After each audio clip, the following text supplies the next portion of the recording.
Well, hey, greetings and salutations, everybody. Welcome back to the channel here for our daily John Campea Open Mic. Where the mic is open, the floor is yours. What do you guys want to discuss?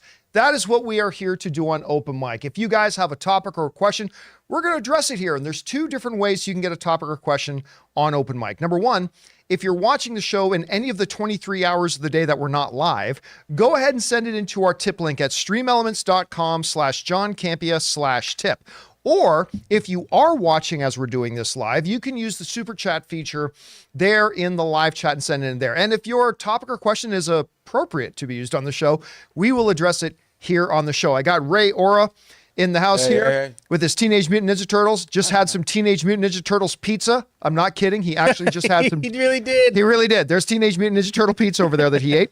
And Jonathan Voico is joining us here. Of course, running the show. Just had regular ass pizza today. Not just regular ass pizza. Yeah. And most importantly, you guys are here. I went out during lunch. I did not have pizza. I went and got my tattoo. Nice. Only some of you will know what we're talking about. Nice. He's prepared. I actually didn't have pizza, but you know. Hey, listen, before we get into your questions here, guys. Well, first of all, we are starting the show. For those of you watching live, we did start like 15 minutes late because we got breaking news about Nathan Fillion joining Superman Legacy. He's going to be a Green Lantern. He's going to be Guy Gardner in Superman Legacy. Now, we're not here to talk about that. We put a video up for that. You guys can go check that out later. But another thing happened earlier today. Speaking of the DC Universe, Blue Beetle put out a new trailer today.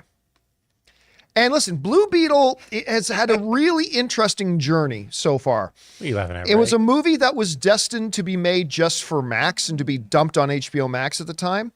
And then, you know, the powers that be saw it and thought, you know what, this is turning out to be pretty good. We think that deserves a theatrical release. So they put out the first trailer. And while I don't think it's the greatest trailer in the world, I thought it showed a lot of promise. And by the way, to all these brain dead, well, I don't like that. His uncle says Batman's a fascist. Take it up with Zack Snyder, because Zack Snyder is the one who set it up that in his DC universe, there were a bunch of people that looked at Batman that way, including Superman. Superman kind of looked at him that way.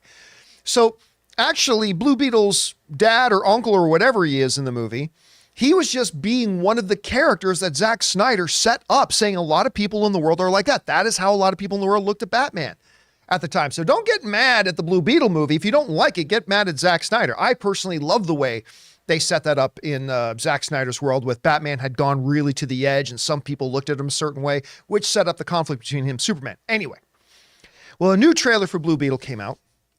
And I'll tell you what, I am torn. I'm a little bit torn. On the one hand, the trailer looked kind of fun. Got a little bit of Iron Man-isms in there. Little like, Shazam. Like First Flight and all that kind of stuff. And that's fine. That's fine. No big deal. It certainly looked like it had some fun. Some of the action looked quite good, actually. Some of the action stuff in the trailer did look quite good.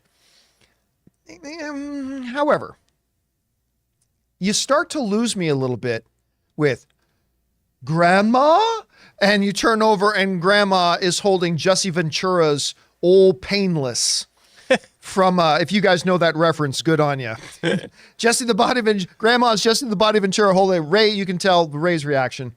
Yeah, it's like Grandma shouldn't be holding no BFG. Yeah, That's Grandma should not be holding a BFG. And I'm still really torn about the whole owl ship. Because, you know, in not Mystery Men, Watchmen, had the owl ship.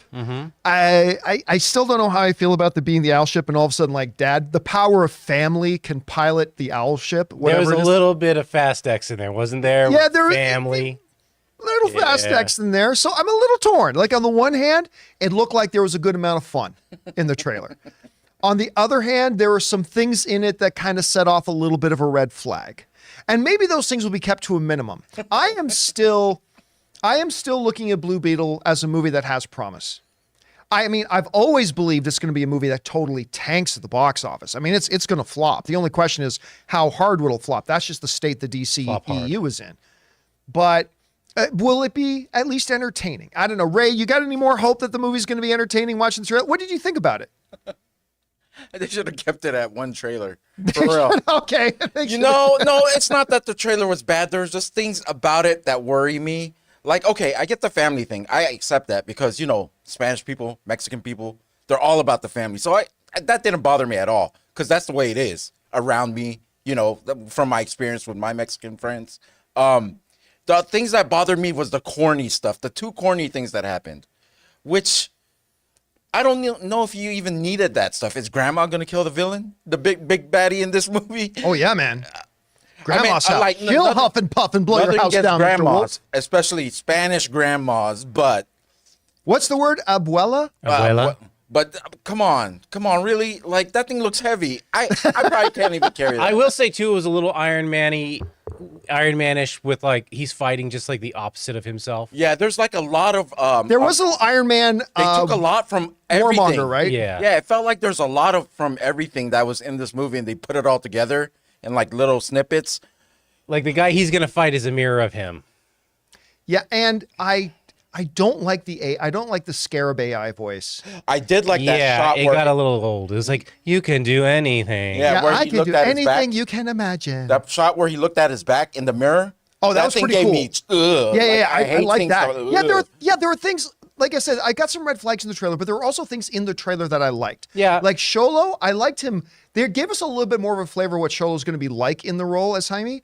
And I actually like what I saw there. That looked pretty cool. The even though it's a little Iron Man-ish versus Warmonger kind of feel to it, it still felt like it's going to be pretty decent action. So there are pros. There are pros going into it. I just don't like the way the marketing department decided to take this. But like you said, the movie could be really fun. I hope it is. Yeah. And I was saying it was the $1 billion Beetle. Come on. We know where I was kidding. Well, my main thing was for the $200 longest million time, Beetle. For the longest time, I will admit, I did feel strongly that it would be the highest grossing DC movie this year over Black Adam. Yeah, I'm not. You know what? I'll die on that hill. I'll say it still will be, but you know what? This trailer, if it put me off a little bit, then it probably put off everybody. But I'm not gonna go back on it. I hope it makes more than Black Adam. I'm just not sure. Let's hope people turn out for it. See, the other thing, one of the things that some people have been saying gives Blue Beetle hope of being financially successful is the fact that the Latino community will come out to support it. And I've always been a little bit dubious about that because as a Canadian, when something comes out with a Canadian or is kind of Canadian based, I don't just I mean, I'll talk about it because it's Canadian, but I don't automatically, if it doesn't appeal to me, I don't run out and check it out, right? Look at Joyride, right? You'd think that the Asian community would go out and support this all Asian comedy, but they didn't. Even though they should have, because it's the best comedy of the last 10 years.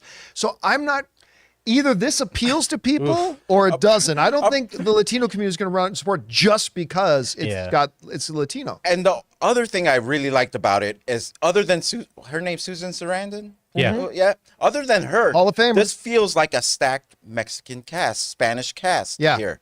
Like even the villain. He seems to be like a Latino. Susan Sarandon's Mexican. Is she? No, I'm just kidding. Okay. Well, the worst thing I could think of is, I wonder if the Asian community will turn out more for this movie For Blue Beetle than they did for because I know I'm Joyride? going to be there. I know a lot of my Filipino friends are going to be there. We got to get the Spanish people out to watch this movie, support it. Well, Come on, don't make me a liar. Like what do I always say? The job of a trailer is to take your expectation, no matter how high it is or how low it is, and bump it up a little bit. I did not hate this trailer, but it did not bump up my excitement for the movie. You know what I'm saying? Mm-hmm. Like I'm interested in this movie. And then I watch this trailer and I'm still just interested in the movie. So it didn't lower my expectations or excitement, but it didn't raise it up either. I don't know if you played the Injustice games, Jonathan. Yeah. Did you play Blue Beetle? Blue Beetle's It's one great of in the the coolest characters Yeah. on there. And that's why I'm so interested in this movie. If they could do the powers, like his abilities, like they did in that game, I'm all for it. So we'll see how it turns out. I'm still going to be there.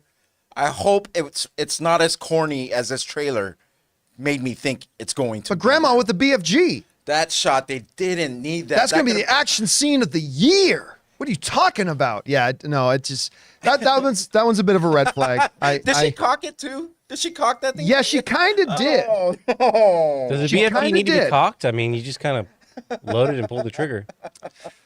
Anyway, guys, the what do man, you think baby. about the Blue Beetle trailer? I'm sure some of you have already written in about it. We'll get to those questions. But you know what? Before we get into the open mic segment here, we're going to take just a quick second and thank one of the sponsors of this episode here today, my mobile service provider, and they should be yours, our friends at Mint Mobile.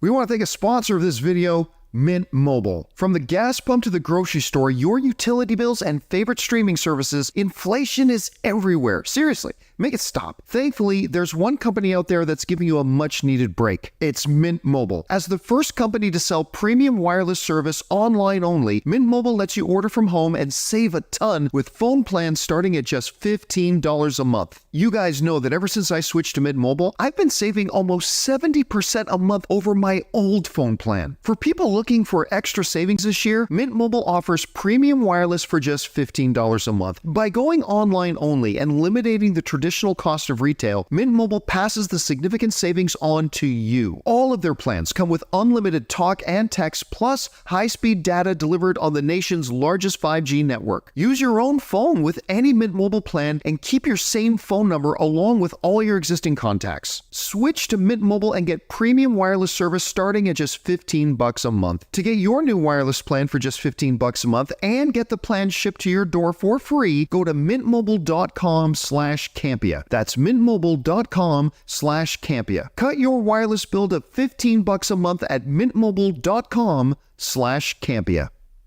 And thank you to our friends at Mint Mobile for sponsoring this episode. By the way, before I go on, I told you guys that I went to the, me and Dennis Zen and our prime ladies, we went over to see the John Williams Maestro of the Movie concert the other day, but I can't remember if I let you guys know this. So it's intermission at the John Williams concert. And I decide a few minutes before intermission's done, I say, you know what, I'm going to run use the bathroom just in case, so I don't miss anything. So I run to the bathroom, and as I'm walking down towards the bathroom, who's coming out of the bathroom but frickin' one of the best directors in the world, Denis Villeneuve, is coming out with Dune 2. And me, because he's French-Canadian, I decide to leverage all those years of French that all Canadian students have to take in grade school and high school. So Denis Villeneuve came out, and I don't know how many people recognize him, but I'm like, bonjour, Denis! Like I said, that sounded, I'm sure, really stupid. At the same time, he said, bonjour, and I said, ça va? He said, bien, bien. I'm like, très bien, Denis. I really sounded like an idiot. I did, but I was trying to make an effort to connect. Okay? I was trying to make an effort to connect. How long could you have held that conversation? About another 15 seconds, Okay. probably. Wow. Probably about another 15 seconds. All them years of French driven into me. But I got to meet him. I got to shake his hand. It was like, oh my God. I'm at Did Anne meet him too? No, she was back at the booth. Okay, then why was that? What was that comment on the Instagram for then? I thought she saw him in person, and that's why she made that comment on Instagram. I didn't see the comment Ann made Oh, on Instagram. you need to look at it because I went. Oh, What does she say? she says, "Dune me, Dennis." Dune to me, Dennis. That's right, because she's waiting, because Dune is her second favorite movie of all wants time. to be She's Dune waiting for Dune 2. Oh, I thought she meant Dune me, like do me. What? Why is That's what I Ray? read. Why is it Ray? That's what I read because she would say something like that if she ran into. Why are you talking about my wife like this? You know she would say something like that well, when she met. yes, she totally would say something like that. Well, what I wanna This know is is- your sister, How man. come when John jokes like this a little That's bit, what- no, but- Ray is like, I don't want to hear anything. My Don't say thing was anything." when I read that, I was like, did the emoji with the hand over my face. I said, "Don't ever say." She's saying I Dune thought she to said me. Dune. She said me, Dennis. Dune to me, like give us Dune 2. Oh no, I didn't read it that way. You know, I think you and I just have to come to an understanding Look, when it comes to your sister. Wait, we'll go on. We don't talk. I will find that You and I comment. don't talk about your sister. I know how to read, people. Oh, sure. Let's yeah, you see, just let's read see, the room let's see. beautifully right now. Let's see. Okay, go ahead, keep going on. Finish your stupid little French-Canadian story. I met Denis Villeneuve, okay? That was the story. And now I got to worry that he went off and found Anne. Oh, don't worry. Don't worry. I put a stop to that.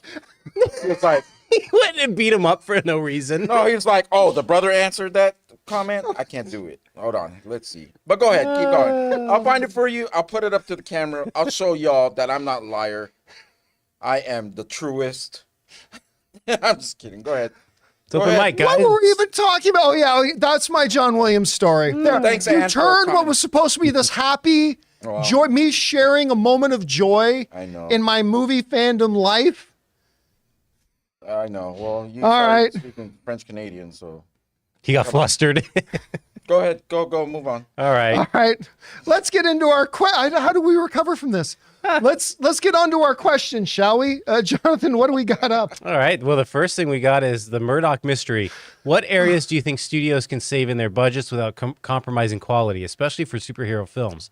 I know a lot of this was due to COVID, but studios can't keep putting $200 million behind every IP if they can't make it back. Look, there's a couple of areas. One of the big ones is that I'm sorry, this isn't a good thing to say, especially when SAG might go on strike.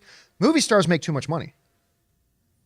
I'm not talking about the regular actors, but I'm talking like the big high-level stars where suddenly you got to drop, not only are you supposed to expect to drop a $20 million paycheck on somebody for like 2 months work, but then a lot of them are also getting points on the backside and all that kind of stuff. I'm sorry. I know this isn't a popular opinion, but you shouldn't be making $50 million in 2 months work unless the letters DR come before your name and you just saved a dude in a motorcycle accident from being paralyzed for the rest of his life. Those people, pay them $50 million. I've just never been, and hey, listen, I'm fine with actors being rich. I'm fine with actors making a great living, but we've moved way beyond that. Like, I'm sorry, somebody going up and showing up on a movie set for a couple of months and then getting like a $10-20 million check. What? Okay, now that I reread it, Okay, now you see what... I could see how she would mean Dune me Dennis. But she did say Dune me Dennis, not Dune 2. Oh, she didn't say Dune 2? She said okay, but she's Dune me. asking for Dune. But She wasn't trying to sound like do. Can we move on from this conversation? I am very uncomfortable. You're I am very I'm uncomfortable. just trying to prove to you. Yeah, he knows how to read. I know how to read. As a matter of fact, I can read BH Dan's comment right here. John, in my opinion, you're wrong in that the best lightsaber fight is Anakin the second time in episode 3. Anyway, still love you, my film loving bro. Oh, I don't think anywhere near. Like, choreography aside, the best action on screen is action that is steeped and based in drama, right? And the throne room lightsaber fight between Vader and Luke, that fight itself was the culmination of the drama of 3 movies. Especially with sister.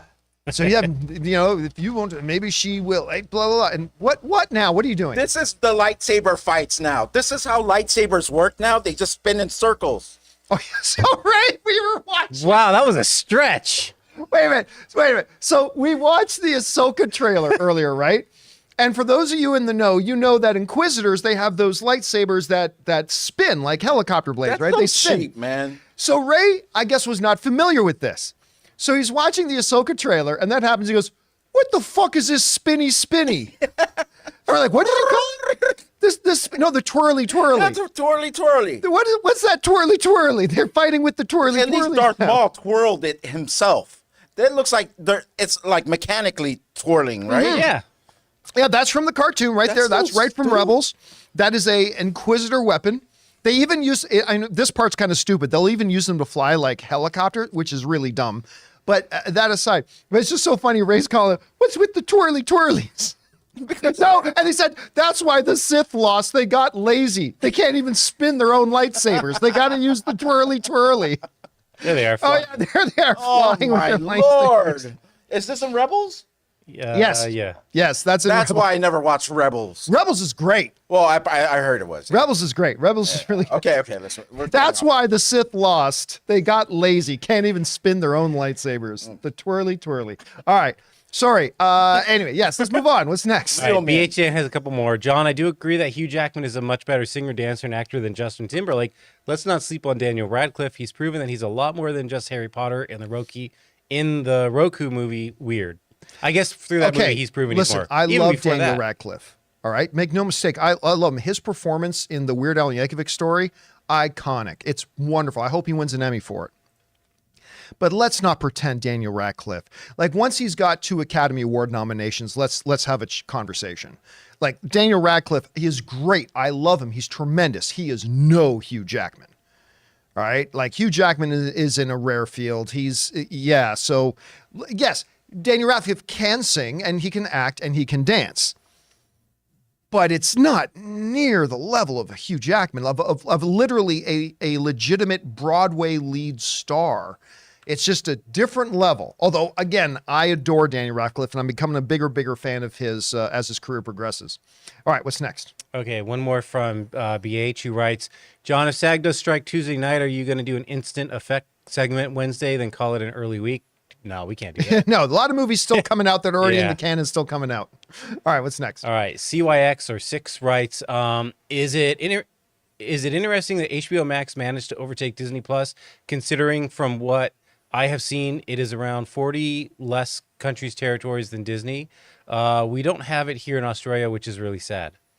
I mean, I thought there was a lot of interesting things about Max surpassing. For those of you who didn't catch this, we talked about this on the channel yesterday. Max has now passed Disney Plus into the number 3 spot for streamers. Number 1 is still Amazon Prime by the very, very thinnest of margins.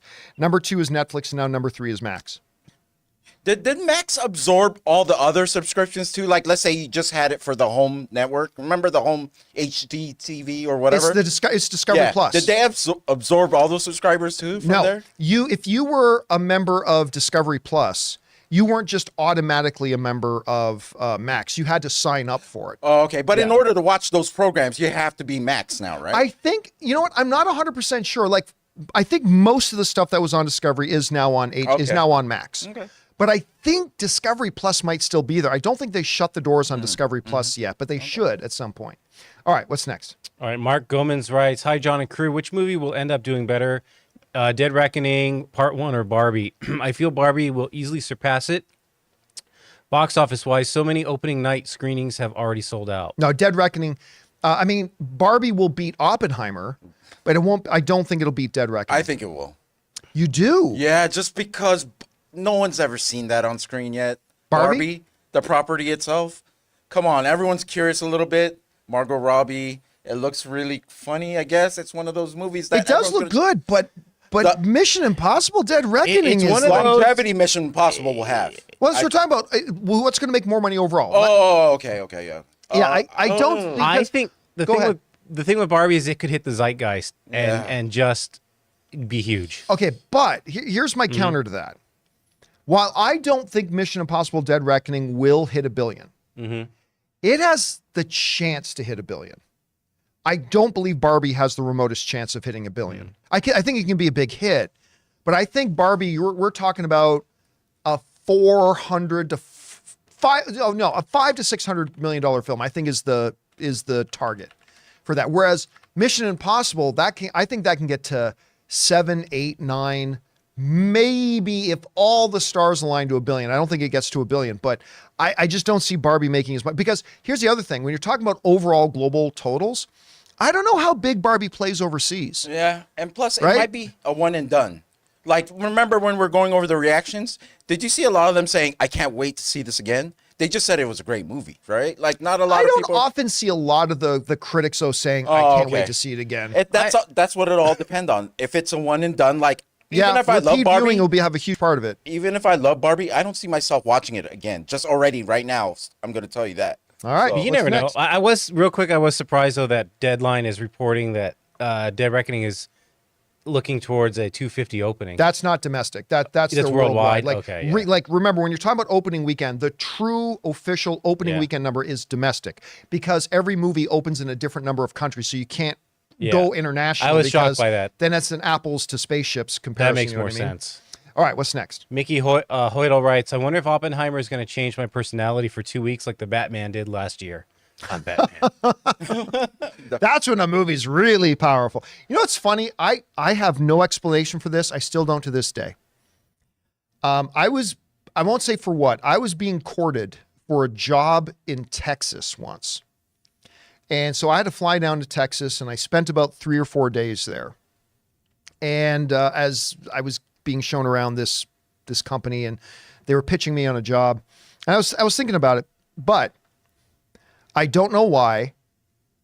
And I had to have somebody point it out to me that when I came back, I had a little bit of a drawl in my voice in just 3 days from being down there. And I have no idea why that happened. I wasn't trying to do it. I wasn't doing it consciously. So I can see if watching a real powerful movie could change your personality a little bit. All right, what's next? Anonymous writes, how long are theaters obligated to show a movie?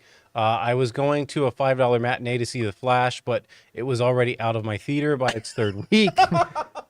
Wow, kind of bummed because I have 7 kids, so finding time for movies is kind of hard. Thanks, Oh, man, no, that sucks. Every movie, while there are some standards, every movie has its own distribution deal with exhibitors, okay? Its own exhibitor deal. Some movies, let's say, like, let's go back to the day when, like, the new Star Wars movies, and by new, I mean the prequels. When the new Star Wars movies were coming out, Lucasfilm had a lot of leverage. Lucasfilm and Fox had tons of leverage. So there were theaters that they made a commitment to like 9 weeks minimum, right? And some movies will have that kind of pull.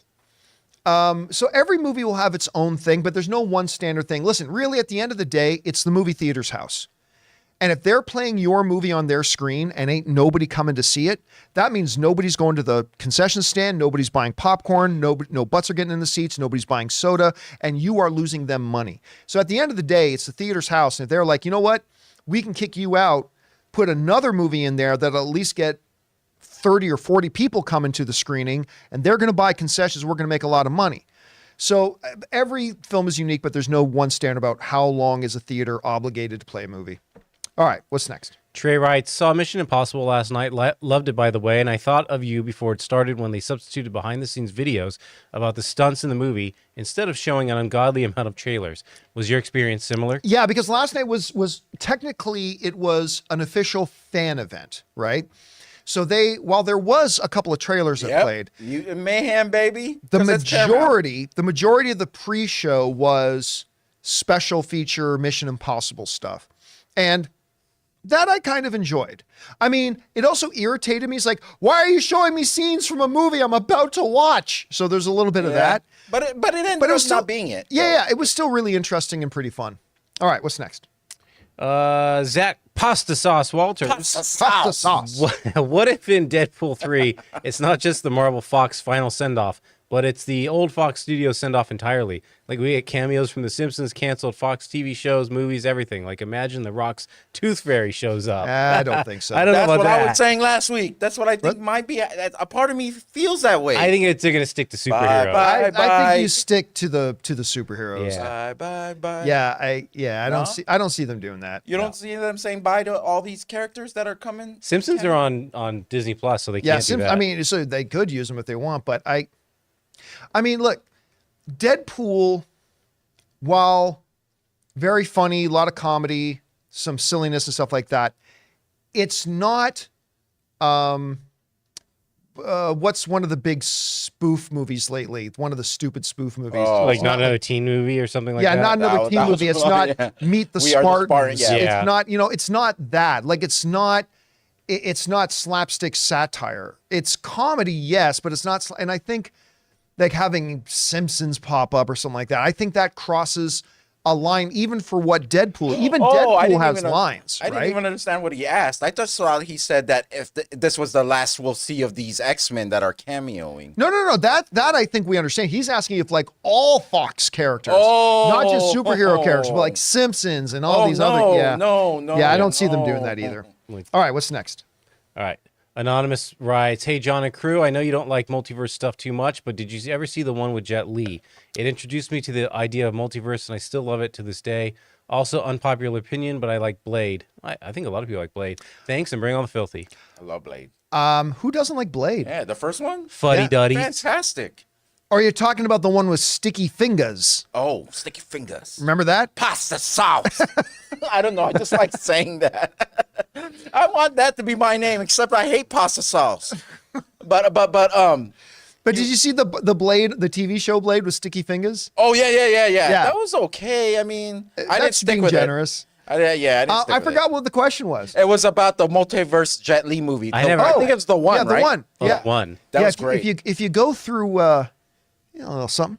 Oh yeah, you in that movie? You go through the credits You in there, huh? on that movie, not me by name, but if you go through the credits of the one under the visual effects credits, you're going to see the company that I was working with At that At the time? time, that was one of the first, not the first, but the one was one of the first legitimate Hollywood movies at our little visual effects company, our 4-person visual effects company in Saskatoon, Saskatchewan, Canada. That was one of the first movies that the first movie we ever worked on was Spy Kids 2. Oh, And then we did Sean Connery's League of Extraordinary Gentlemen. We did Jet Li's The One. We did a little bit of Sin City. We did a bunch of, but The One was one of the first ones we ever worked on. Yeah, I like The visual One. sauce. I like The Yeah, it One. was called I do. Pasta Sauce Animations. I like pasta sauce. I'm actually, I love Jet Li. I love most of his movies. Yeah, he's great. All right, what's next? All right. Billy Abrins writes, I'm sorry, but I have to ask because I don't know the story. What is the story between Ray and the girl in the trench coat? I'm new and everyone laughs about it, and I don't know what's so funny when I don't get it. Okay, Thanks, crew. okay. Here's, let me give you the short version here, okay? because she's gonna find out. So, Anne is sometimes. Well, listen, we have a friend, beautiful friend, who had another friend. This friend of ours is like friends with celebrities and supermodels and whatever. And this friend of Anne and I told us that her friend really likes Ray. Thinks Ray is funny because she showed this girl a few clips of Ray. Yeah, for some reason she thought Ray was, cute and funny. And like this is a girl with like 1 million Instagram followers. Okay, like over 1 million Instagram followers, and a lot. Her Instagram is exactly what you think. A lot of swimsuit, like beautiful, gorgeous girl, right? So, Anne and I, we have a night out. I won't say for what, but we have this night out, a few of us. And so our friend brings her girlfriend along and we bring Ray along, right? And the girl's adorable, totally beautiful, Oh yeah. friendly, nice. And Ray, she's trying to talk to Ray. Ray will not give this girl the time I of day. had no idea. That's why I thought she just came along. I mean, you. Ray will not give her the time of day. This poor little Instagram model having her heart crushed. Okay, yeah. And at right. the end of the day, we're driving home, and Ann and I and our buddy Ryan were like, Ray, like, why didn't you talk more with this girl? Okay, wait. Before you start that, I have to say this is the point where I was like, "Why did you guys tell me?" So I was just picking out anything I Right. could just like- to like feel better. Here's the problem. She was wearing a trench coat. It's like, what is it?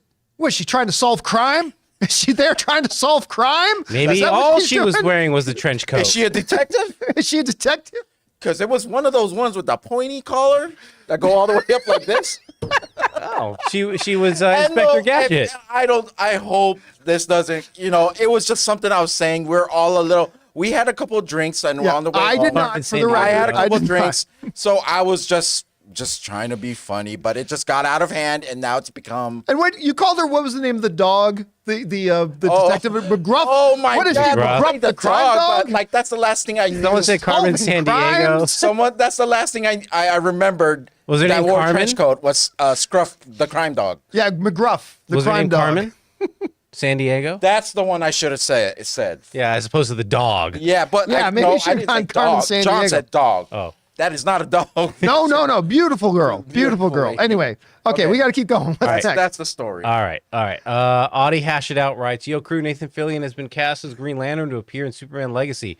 WTF, this news makes my mind go crazy as to what the plot will be. Thought it was going to be grounded, but this news plus Mr. Terrific, Hot Girl, this might be wild.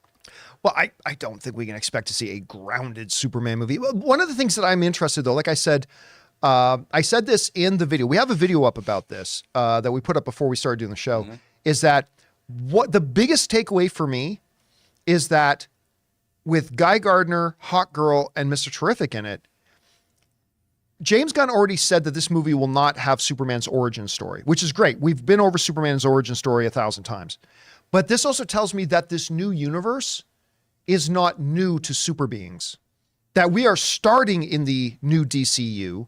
Because remember, under Zack Snyder, when Zack Snyder was doing DC, and we had Man of Steel, most underrated comic book film of all time. When they did Man of Steel, it was like super beings were new to the world. This was really not just the start of Superman, it was the start of super beings in the world. With these characters being in this movie, that's telling us that we are joining a universe that already has superheroes in their midst, right? And I think that's a big tell. That's telling us a lot. Now, where they're going to go with the plot, I don't know. We're still 2 years away, but we'll find out. Do we know if Hawk Girl, I'm not familiar with Hawk Girl, but does she walk around as a civilian in the comics and then gets in her uniform, or is she straight? Well, she's from another planet, isn't she? But does she come down and that's it? Or Thanagar or something, I keep forgetting. But I think in the animation, I don't think she has like a secret identity. Because Green Lantern does walk around as a civilian. Guy Gardner doesn't. Well, yeah. Oh, okay. So I don't know. But again, this is the movie. I don't know what James Gunn's going to do. He could go that way. All right. What's next? All right. Switching over to supers here. Stephanie Mitchell, right? Oh, with a $20 super chat. Thank you. Thank you, Stephanie. Hi, John and crew. Ray, but I guess just forget Jonathan. This is totally a guy named Doug, by the way. It's not somebody named Stephanie. Yeah.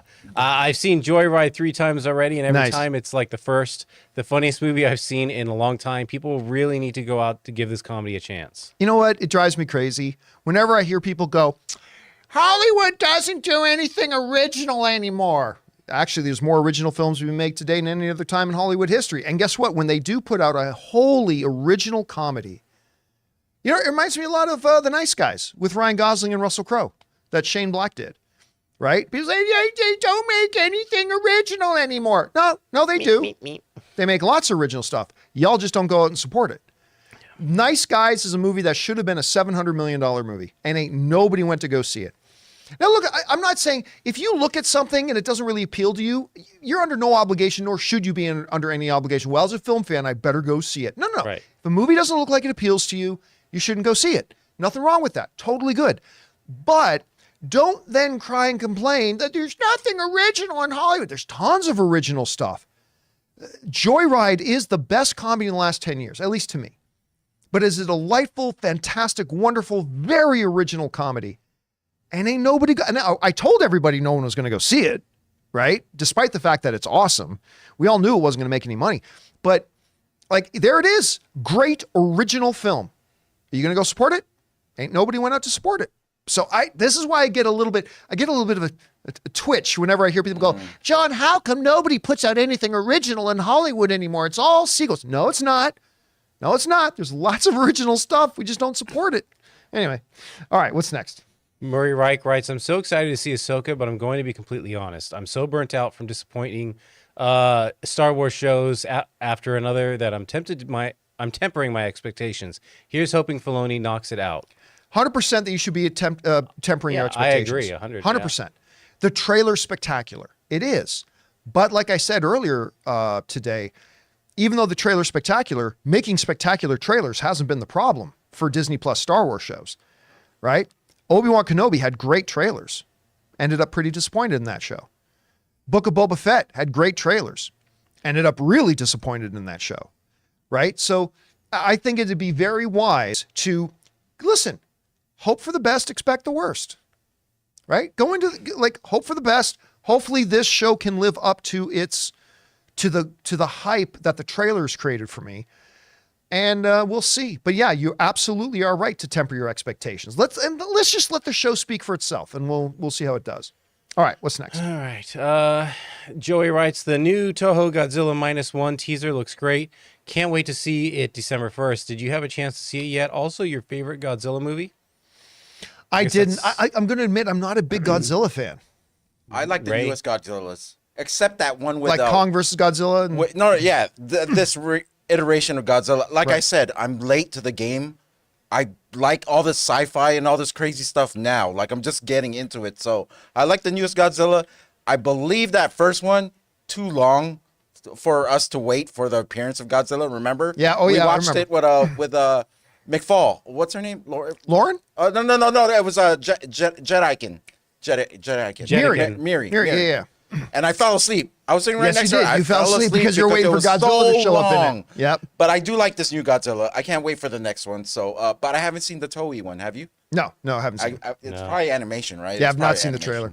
All right, what's next? Okay. Let's see. We got Joey who writes, I thought the new Blue Beetle movie showed way too much. The trailer. That might hurt the box office more since people might not show up because of the new trailer and how much they showed. I'm worried about Blue Beetle. You know, when I was making my my documentary about movie trailers, something that I think I always knew, but people we talked to an award-winning trailer house, like one of the biggest, most famous trailer houses in the history of Hollywood. We worked with them a little bit, and we talked a little bit about trailers that give too much away.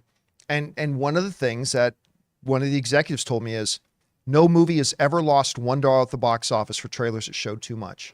And that's why studios will still sometimes show too much in the trailers. Because as much as film fans may complain about it, like they said it, no movie has ever, and believe me, they've been in this business for decades. They've done all the studies. They know all the reports. No movie has ever lost $1 showing too much in the trailer. Unless it made the movie look really bad, in which case that wasn't going to save anything anyway. But yeah, the reality, I mean, look at Spider-Man No Way Home. Like, somebody put together this thing that once you took all the trailers, internet spots, and TV spots, there was like 20 plus minutes of footage of the movie was out there. 20 plus minutes of footage was out. That movie almost made $2 billion. I mean, and listen, I know there's a difference between revealing too much and having too much footage. But again, the guy was right. No movie's ever lost $1 from it. It does not actually turn people away. We can say that maybe it does. Maybe we feel it does, but the statistics and the numbers show that it doesn't. Is this any way of saying that whoever, Warner Brothers, DC, is scared about this box office, that they decided to show more, or to show to get I don't people? actually think it showed all that much. There's that one part where the guy's stepping on the guy's head and he's about to do the superpower thing to get him off of him. I thought that should have been saved, that part. I don't know. Every superhero movie, at some point, they're going to show you in their trailers a quick clip of the final fight between the good guy and the bad guy, right? They all do it. Right. Every single one of them does it. So, and here's what also happens. 8 times out of 10, when we look at a trailer and say they practically gave the whole movie away, 8 times out of 10, then when we go see the movie, we realize, okay, it didn't really. It just looked like it did. But I don't know whether that's the case with Blue Beetle or not. I actually didn't feel like they gave too much away. I just don't feel like they showed the right stuff. Like, I didn't need to see Grandma with the BFG, right? Yeah. All right, guys, before we get on to our next question, in the last bit of questions here, we're going to take another break here for a second and thank a couple of more sponsors of today's episode, our friends at MasterClass and Birddogs.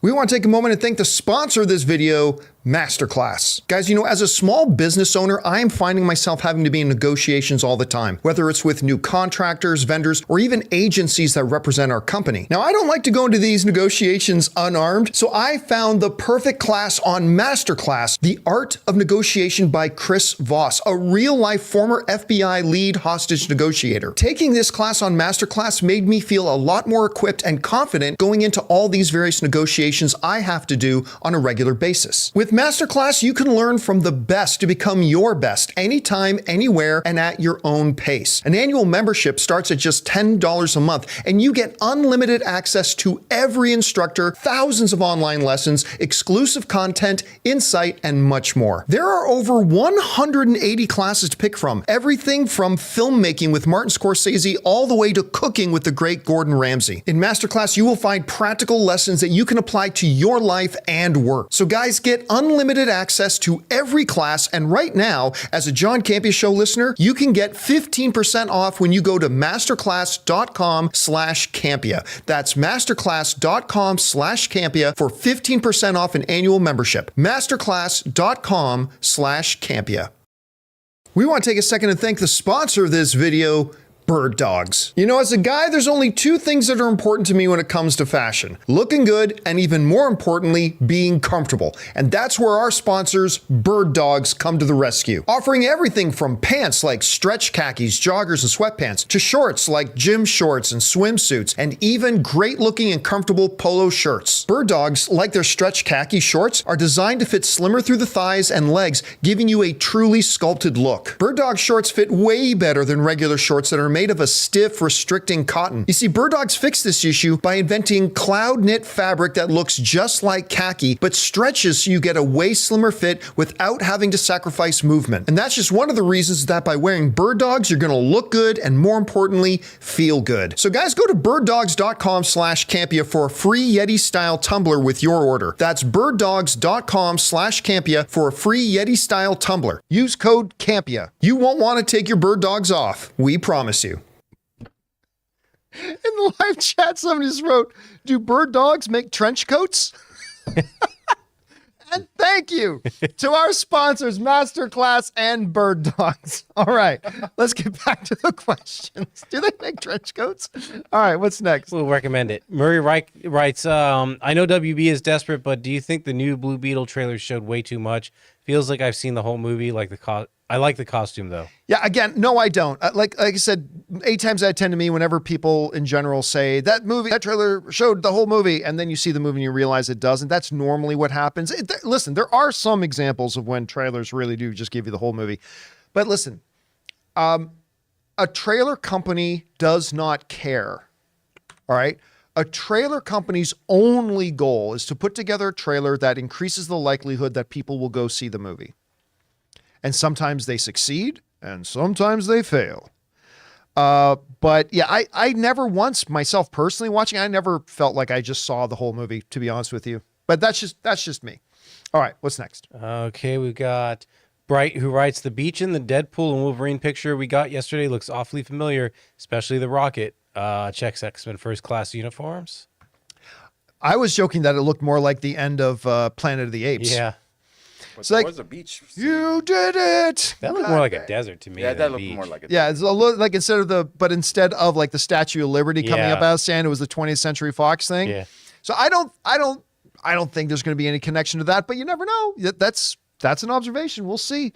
All right, what's next? Okay, we got 156 Impulse writes, attention all Latinos, Becky G is voicing the scare. We were just talking about that. Mm-hmm. Latinos got to support this movie.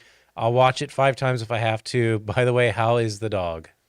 Oh, yeah. So last night I put up a video on our YouTube channel. So Ann and I get back home last night. It's like 10 p.m. and we just got home from watching Mission Impossible.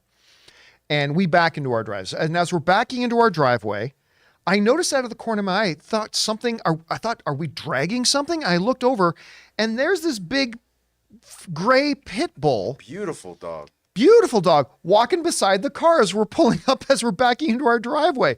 And I open my door and he's just there and he sticks his head in. The friendliest dog. He was so happy. So we checked on him. He didn't have any collar. I looked around up and down the street, didn't see anybody. So I didn't want to leave him out there. So I brought him in the backyard and he just came and hung out in the backyard, just was having the best time.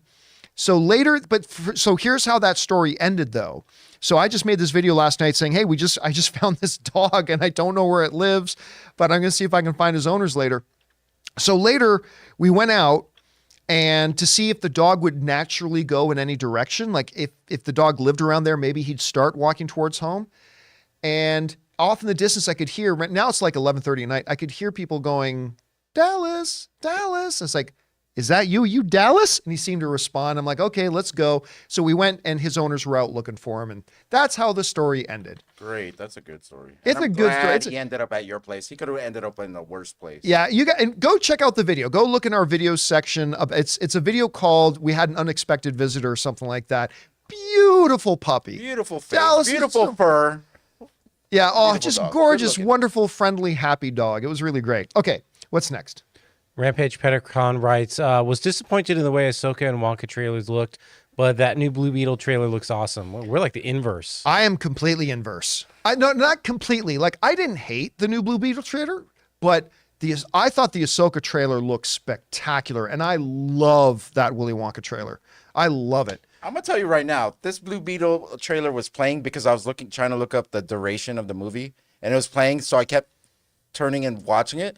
It's not as bad as I thought it was. No, it's not bad. Not as bad as I thought it was. It's just that it's got some things in it that I think look really fun, but it's also got some things in it that raise some red flags.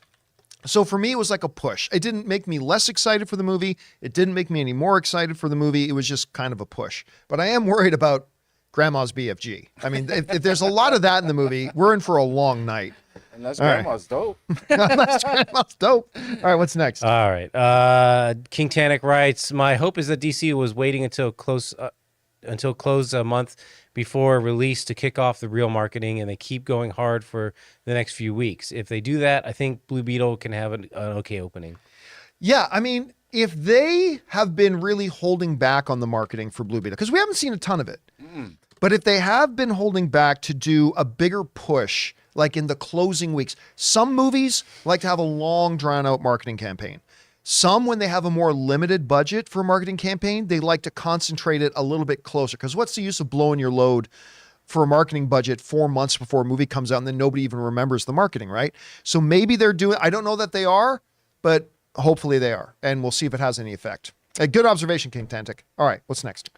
James Welsh writes, Wonka, I believe if it's as good as the trailer leads us to believe, will hit $1 billion. The only competition it's got at Christmas for families is Migration. It's not going to come anywhere near $1 billion. I think a lot of people like recently is just like, oh, this is going to hit $1 billion. Like that's just like the benchmark for a quality movie. Like it has to hit $1 billion or it's a flop. And everybody that's forgets just how rare. Yeah. Like I think there's something in the history, in the tens of thousands of movies. I think we're sitting in the low 50s right now, I think, for members of the $1 Billion Club. No, 51's coming. As Ray's pointing at his teenage, coming. as he's pointing at his Teenage Mutant Ninja Turtles, I don't think Wonka has any chance of making $1 billion. It doesn't need to make $1 billion to be a big success. But yeah, a lot of film fans just think, oh, that movie looks good. It's going to be $1 billion. I don't even think Mission Impossible is going to hit $1 billion. I think it's got a chance. But I don't think that movie's going to hit $1 billion either. No, by the way, the history's on the side of that. No Mission Impossible movie's ever hit $1 billion. But it's going to be a big hit, right? So a big hit doesn't need to mean $1 billion. It can be a big hit without $1 billion. All right, what's next? Azaz writes, I loved Dead Reckoning. Great plot, amazing action. It had so much about that movie just worked. Good plot, good characters, good dialogue, great action. It was a complete package. All right, what's next? John Redcorn, in my opinion, one of the most underappreciated rappers of all time is Common. What is your opinion of him as an actor? I feel like he's gotten better over time. I have always liked Common as an actor. Me too.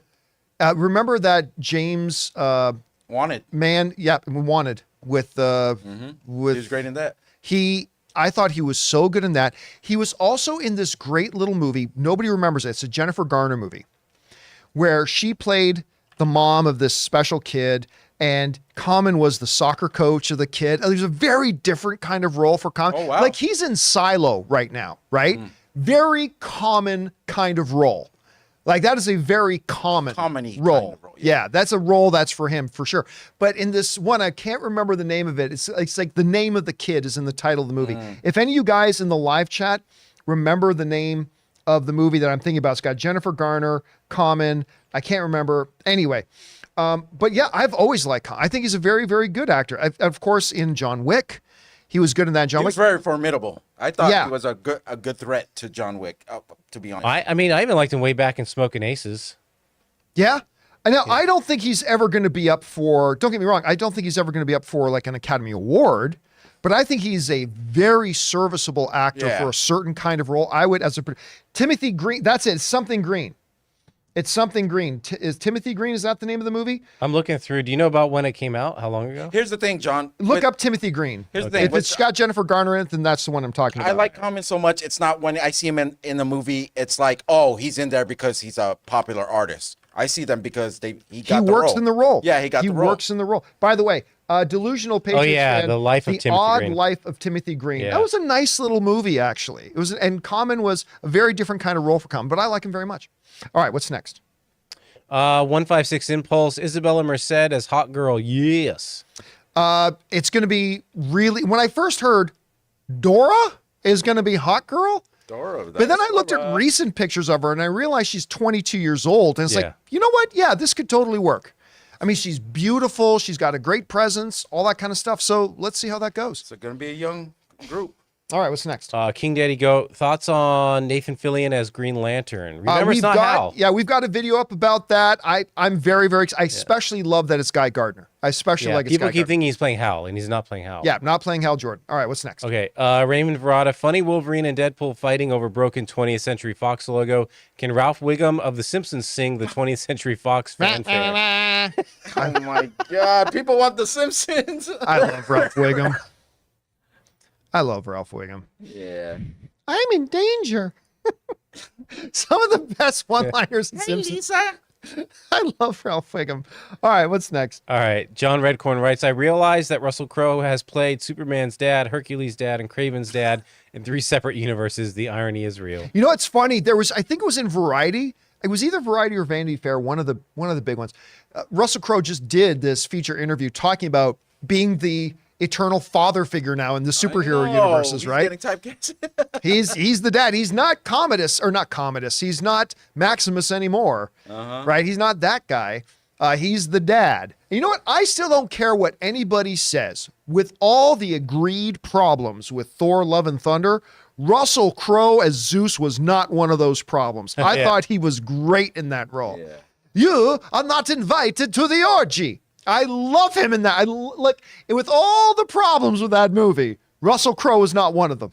All right, I'll leave it at that. What's next? Armored Seon writes, Transformers passed the Black Adam mark, John and crew. Yep. Over 400 million. Congratulations, Transformers, passing Black You Adam. deserve it, baby. Over 400 million. And also your thoughts on Superman and Lois season 2. Emo boy's starting to grow on me. Here's the thing. So I got back on Superman Lois and I binged the first 2 seasons. Here's my thoughts, particularly on season 2. And I've mentioned this before. Everything in the show that has to do with Superman, I really like.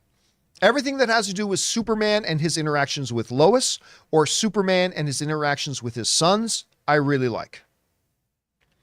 However, that's only half the show.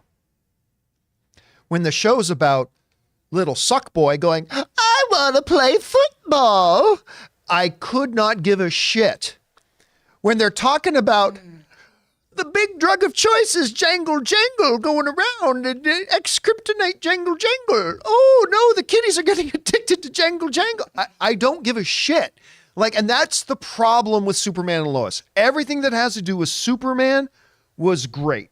Everything that is aside from Superman, it's like, oh no, daddy had an affair. Who gives a shit? Is that who you're talking about?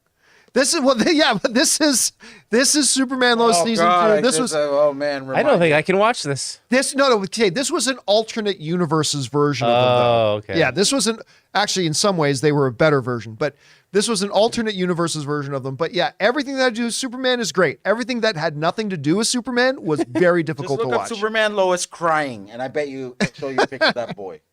But I want to go play football. I'm gonna cry in the hay. That Find guy me, got the Daddy. starting quarterback job over me. Find It's me. tough being a teenager. I'm in the barn house. Guess what? Not doing work. I'm crying. Grow up. Yeah, anyway. All right, what's next? Jedi Master writes, Ryan Reynolds managed to get Chris Evans to cameo in Free Guy. So what do you think the chances are Evans playing Johnny Storm again in DP3? No, it's a very, very different thing. Just literally having Chris Evans say, all right, I'll tell you what, I'm at Bobby's Diner having breakfast. Bring a camera over quick. It's like, what? That means that's a big different thing from then putting on the Johnny Storm costume and doing that. Listen, I would love it. I would love it. I don't think it's going to happen, but I mean, I would love it. All right, what's next? Christopher Brickner writes, Fran Drescher, Italy trip. You asked how stupid they were to miss the optics of it. A lesson I've learned is never underestimate human stupidity. I just don't get it, man. You are the president of that union. You got over 100,000 of your union members right now who are terrified, scared. They don't know if they're going on strike and going to be out of work and all this kind of stuff. And in the waning hours before a deadline, looking to their president to be hard at work in the war room, trying to hammer out a deal, what do they see when they turn on their computer? They see her, oh no, she left and went to Italy to hang out at a fashion show and take pictures with Kim Kardashian. That's your president of your union. Horrible. And here's the thing, I can't even just blame Fran Drescher. Like, all the leadership of SAG are idiots. If you're a SAG member and you're watching, your leadership are idiots. Somebody should have stepped in front of the door and said, Fran, we've got a scared, nervous, tension-filled union right now, and they're looking to you for leadership. In the waning hours before a potential strike, they don't want to see you off at a fashion show in Italy right now. They want to see you slumped over a table with a notepad and pencil and calculators with your team of negotiators trying to figure something. That's what your union needs to see right now.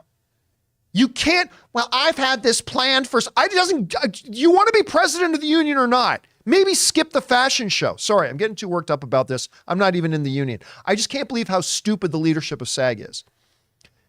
Like, if this is the brain trust, people who can't even figure out maybe you shouldn't let your president fly off to Italy right before a strike. If this is the brain trust running SAG, you're fucked.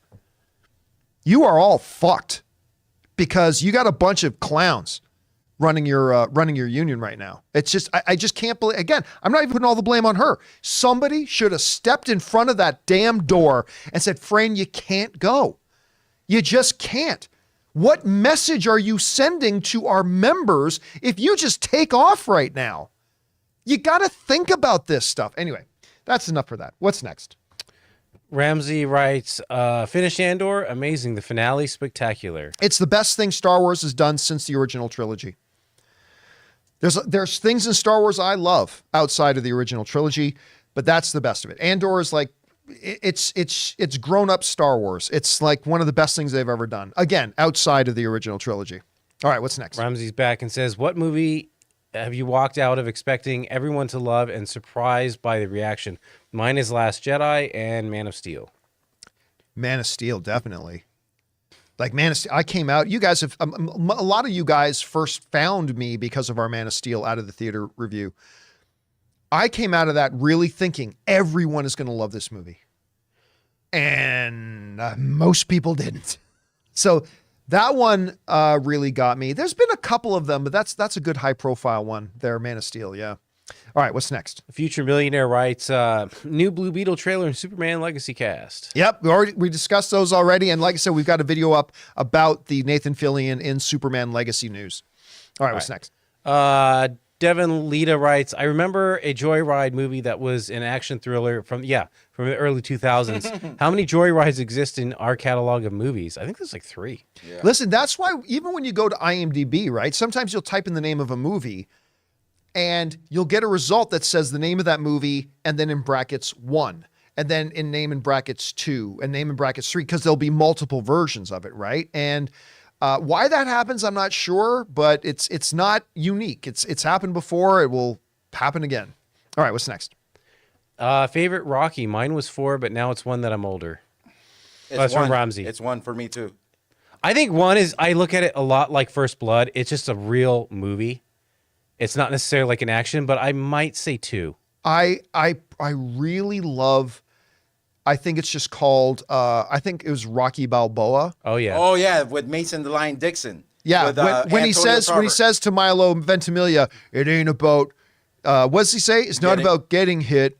It's about getting up, whatever. How hard you can get hit. Yeah, and keep moving. It's not about how hard you can hit. It's about how hard you can get hit and keep moving forward. It's actually one of the great lines in movies. Mm-hmm. That line is actually one of the great lines.